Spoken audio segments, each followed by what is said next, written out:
In the last video I made about the New Order and the Thousand-Week Reich, I talked about the events of World War II. What I did not talk about was the world after the war. In both, there is a brewing Cold War between superpowers, and today I will be explaining and comparing the two. But before I get into it, I want to mention that besides Mustache Man, there is one more person I have to use a different name for. This guy, who will be referred to as Glasses Man from now on. Anyways, let's begin. Following the conditional surrender of the United States after the nuclear strike on Pearl Harbor, multiple peace treaties were signed which diced up former Allied territories between the Axis powers. Germany established puppet states in Belgium, Netherlands, Denmark, and Norway, as well as several Reichskommissariats in Western Russia. The United Kingdom and France were reinstated with pro-Axis governments. A Cornwall garrison was also established in the United Kingdom to allow Germany to maintain order on the island. However, the British Empire's larger dominions would become independent. British and French African territories were split up between Germany and Italy. Spain gained pieces of former French colonies such as Morocco. Italy got small amounts of land in southern France as well as a Greek puppet state. Japan's dream of the Greater East Asia co-prosperity sphere would be realized. Japan also seized control of U.S. Pacific territories including Hawaii and gained access to American ports in Los Angeles and San Francisco. The Soviet Union would collapse into 4 different zones: the West Russian Revolutionary Front, the West Siberian People's Republic, the Central Siberian Republic, and the Far Eastern Soviet Socialist Republic. The U.S. may have lost the war, but they would quickly get back on their feet. The U.S. developed its first atomic bomb shortly after the destruction of Pearl Harbor, making it the second nuclear power after Germany, which began a nuclear arms race between the two. Japan had been developing its nuclear weapon in secret and successfully detonated its first bomb on July 4, 1949, making it the third nuclear power. Japan cut ties soon after with the Axis powers to focus on preserving its sphere of influence. With the world's 3 superpowers standing against each other, the Cold War had begun. Germany quickly set upon enacting its many plans after the war, beginning the construction of Germania, creating the German space program as well as getting rid of people they did not like. However, these projects along with the greatly overextended yet ever-expanding military strained the German economy, eventually leading to the 1950s economic crash. In Russia, the Far Eastern Soviet Republic would launch an invasion of the Central Siberian Republic in an attempt to secure more food supplies and seize the Central Republic industry. However, this would tremendously backfire for both sides, as several local authorities would begin declaring independence during the war. The U.S., meanwhile, would invite several democratic nations to sign the New York Charter, an agreement establishing a mutual defense alliance called the Organization of Free Nations. In Europe, Germany would begin preparing for their next conquest, Switzerland. However, Italy realized that German aggression would never end, and that one day they would be next on Germany's list of conquests. After asking Germany to stand down from invading the Swiss and being refused, Italy issued a guarantee of Swiss independence. This action set the Axis alliance into turmoil, but made Germany back down for the time being. This event would also push Portugal and Spain closer together. Both nations would soon agree to unite, forming the Iberian Union and aligning diplomatically with Italy. With Germany still crippled from the economic crash, the West Russian Front and the West Siberian Republic would seize the opportunity to form an alliance to avenge the Soviet people and take back the Russian lands. On July 5, 1955, the unified Soviet forces would invade the Reich, completely overwhelming the weakened German garrison stationed on the border. With the Russian onslaught rapidly approaching Moscow, Germany would request reinforcements from Italy, but Italy would use this moment to also cut ties with the Axis and form the triumvirate alliance between the Iberian Union and Turkey to deter future German aggression. Germany would eventually mobilize an additional 4 million men, reorganize their armies, and stabilize the front line, repulsing the Russian army from Moscow. While this would be a significant victory for Germany, there was another looming problem to deal with. After the Second World War, Glasses Man would grow much more paranoid and fanatical with his beliefs. He was the second most powerful man in Germany, and the West Russian War had made him come to a conclusion that he had to lead the Reich himself. He divided his SS forces by sending half to fight the Wehrmacht, and the other half would go topple Mustache Man in Germania. The plot was uncovered, however, and German high command ordered the nearest army to safeguard the capital. Mustache Man wanted to execute Glass's man for treason, but he realized that if he did that, Germany would just plunge into civil war, so he offered Glass's man a deal. Glass's man would take control of Belgium and half of the French state in exchange for him staying out of German politics and affairs. Glass's man accepted, and the SS state of Burgundy was formed. With Germany's internal affairs resolved, the West Russian War would turn in favor of Germany. In the winter of 1957, thinking that the war was lost, West Siberia withdrew its forces from the front line and left the Soviet alliance. The front line collapsed immediately after this. The West Revolutionary Front retreated, but its forces collapsed on the way. This power vacuum caused new warlord states to emerge in the Western Revolutionary Front's previously held territories. The Western Siberian Republic would suffer the same fate as its highest-ranked generals would become disillusioned with the government's leadership and establish new states instead.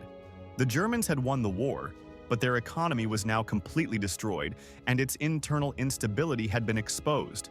After the war, Germany created the Unity Pact to maintain its sphere of influence, but it still wouldn't help the fact that it would take years for the German economy to recover, if it would recover even at all, with Mustache Man increasingly losing control of his most powerful subordinates. It seems like the Reich's days are numbered.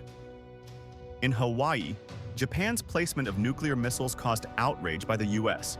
During the Hawaiian Missile Crisis, the US blocked further Japanese shipments into the island and even considered invading it to reclaim its lost territory.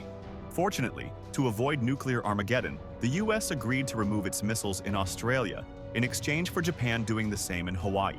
By the start date of the MOD, which is January 1st, 1962, the world is on fire. Germany is seemingly on the brink of collapse, while Japan and the US retain their strong influence. The Russian warlords are also eager to reunify Russia and get revenge on Germany once and for all. The United States and Germany were the remaining superpowers of the world following the peace treaty in London between the two in 1945. Germany established puppet states in Belgium, Netherlands, Denmark, and Norway, as well as several Reichskommissariats in Western Russia. France was reinstated with an Axis-friendly government, as well as obligated to pay war reparations to Germany. Italy itself got a tiny chunk of southern France, as well as a Greek puppet state. Fortunately for the United Kingdom, it remained independent, but cracks were beginning to show in the British Empire as revolutions began in India. The United States occupied what was left of Japan after the atomic bombings of several locations on the island. A democratic regime was installed in the Korean peninsula. With the Soviet Union collapsing during the end of the Second World War, the US used the opportunity to invade and occupy far eastern Russia and install a democratic government there too. The remaining Soviet government fled to Perm. But several ideological disagreements between Soviet leadership caused it to further splinter into even smaller states over the years. In 1946, with no Soviet support, the Chinese communists are crushed by Republican forces, unifying China into a Republican state. The revolution movements in India spark into a full-scale war, with British forces barely able to maintain control. By 1947, the British were forced to withdraw from India as the territory itself plunged into a civil war. In 1948, Mustache Man falls into a coma, sparking a standoff between German officials. Henning von Treschow, who was the Major General of the German Army, used the opportunity to stage a coup by claiming that Mustache Man was killed by his inner circle. Unfortunately, his plan falls through when Mustache Man wakes up from his coma and orders the general to be executed for treason. By 1950, India is mostly unified except for Pakistan, which they invade in late 1951. China during this time also invades and occupies Mongolia. The US during this time would invite several democratic nations to establish the Toronto Accord to combat German influence and aggression. By the start date of the MOD, which is January 1st, 1952, the world is more divided than ever. A Cold War is brewing between the United States and Germany. But Germany itself is barely hanging by a thread as its economy is in freefall and its leader is growing old and sick. Italy has also distanced itself from Germany and created a new alliance called the Mediterranean Pact. India is still at war with Pakistan, and several states in the Russian territories are slowly reorganizing themselves to reunify Russia.